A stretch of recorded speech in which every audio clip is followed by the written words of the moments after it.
बेटा बन बेटियों ने निभाया फर्ज, पिता को दी मुखाग्नि। उपमंडल पद्धर की ग्राम पंचायत डलाहा के गांव बाड़ी में शमशान घाट पर उस समय लोगों के आंसू छलक पड़े जब एक बेटी ने शमशान में रूढ़िवादी परंपराओं के बंधन को तोड़ते हुए अपने पिता का अंतिम संस्कार किया। उसने बेटा बनकर हर फर्ज को पूरा किया जिसकी हर किसी ने तारीफ की। अंतिम संस्कार में वह रोती रही, पापा को याद करती रही, लेकिन बेटे की कमी को हर तरह से पूरा किया।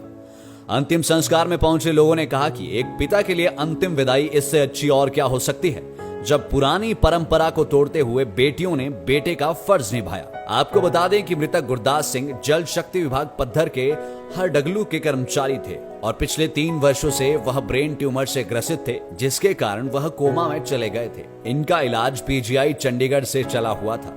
उनकी 6 बेटियां हैं, कोई बेटा नहीं था।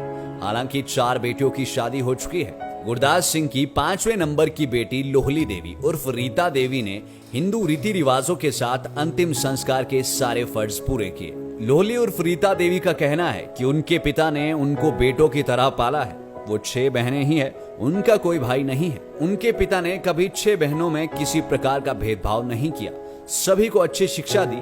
अन्य 4 सभी बहनों को अच्छे घरों में ब्याह दिया। रीता देवी ने एमए राजनीति विज्ञान में पूरी कर ली और वह एक टीचर बनना चाहती है।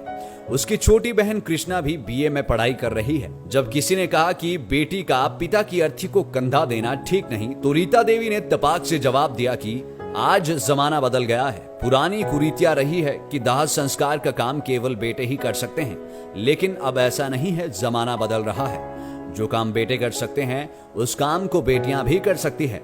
रीता ने कहा कि मैंने अपने पिता का अंतिम संस्कार किया है और हम अन्य सभी बेटियां वह सभी कार्य करेंगे जो एक बेटे को करने चाहिए।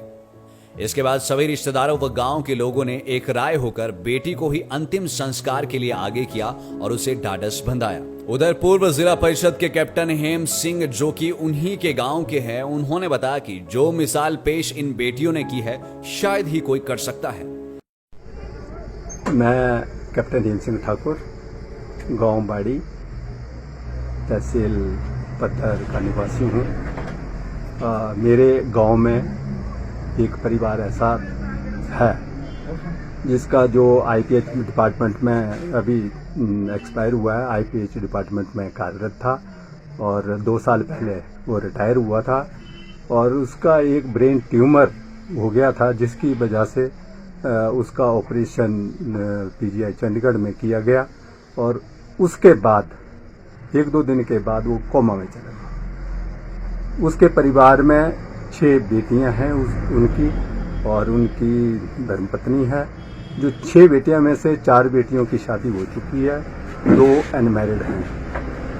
इन्होंने सभी बेटियों ने इतनी मेहनत की कि किसी को महसूस नहीं होना दिया कि इस परिवार में बेटा नहीं।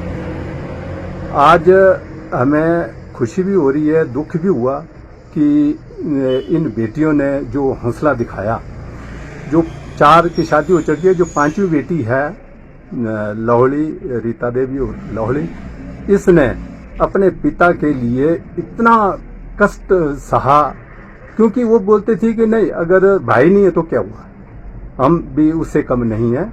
और उसने पूरा 3 महीने हो गए, उसको अभी एक्सपायर हुआ है, 3 महीने हो गए उसको बेड में पड़े हुए और वहाँ से चंडीगढ़ में भी जो कोरोना की वजह से वहाँ से भेज दिया गया था। घर में रहा और 2-2.5 महीने तक घर में जो रहा, उस टाइम पे इतनी सेवा की क्योंकि हर जो फीड उसको जाती थी पाइपों के द्वारा जाती थी, यूरिन का पाइप लगा हुआ था और बलगम जम जाता था। जो गले में एक पाइप और डाली हुई थी वो बलगम 2-3 बार उसको निकालती थी। और इस लड़की ने इतनी मेहनत की, हमें भी खुशी भी होती है कि एक लड़की जो इतना काम कर रही है। और मैं तो ये भी कह रहा था कि लड़का नहीं है तो क्या हुआ, क्योंकि लड़की उससे ज्यादा काम करी। लड़का होता तो पता नहीं कहाँ कहाँ घूमता रहता। जो इस लड़की ने किया है ये एक इस उपमंडल पद्धर में। लाइव टाइम्स टीवी के लिए पद्धर से अंबिका शर्मा की रिपोर्ट। हिमाचल प्रदेश की हर बड़ी खबर और लाइव कवरेज जानने के लिए हमें फेसबुक पर लाइक और फॉलो करें। यूट्यूब पर हमें सब्सक्राइब करना मत भूलिएगा और 24 घंटे समाचार के लिए विजिट करें www.livetimes.tv।